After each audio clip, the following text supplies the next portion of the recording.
یہ اقتباس بنیادی طور پر اسلام کے بنیادی عقائد ایمان مفصل اور اللہ تعالی کی وحدانیت اور قدرت کو بیان کرتا ہے۔ یہ حصہ ایک مسلمان کے لیے لازمی اور مفصل ایمان کا اقرار ہے۔ یہ بتاتا ہے کہ ایک مسلمان کن 6 بنیادی باتوں پر ایمان رکھتا ہے۔ 1. اللہ پر ایمان۔ یہ سب سے اہم بنیاد ہے کہ اللہ ہی اکیلا خالق، مالک اور معبود ہے۔ 2. فرشتوں، کتابوں اور رسولوں پر ایمان۔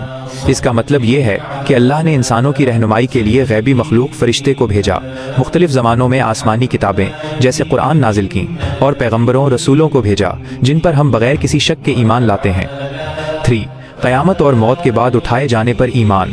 یہ عقیدہ زندگی کے مقصد کو واضح کرتا ہے کہ یہ دنیا عارضی ہے اور ایک دن سب کو دوبارہ زندہ کیا جائے گا تاکہ انہیں ان کے اعمال کا بدلہ دیا جا سکے۔ یہ انسان کو ذمہ دار بناتا ہے۔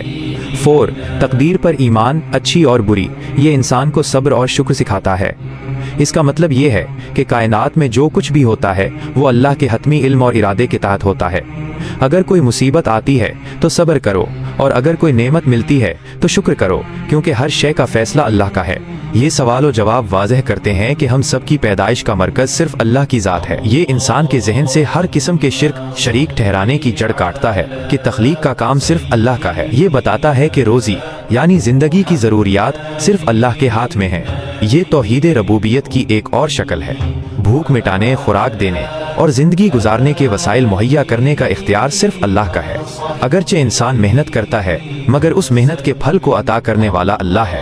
یہ عقیدہ انسان کو دولت، عہدے یا کسی طاقتور شخص کے سامنے جھکنے سے روکتا ہے، کیونکہ اسے یقین ہوتا ہے کہ اس کی روزی کا ذمہ دار صرف اللہ ہے۔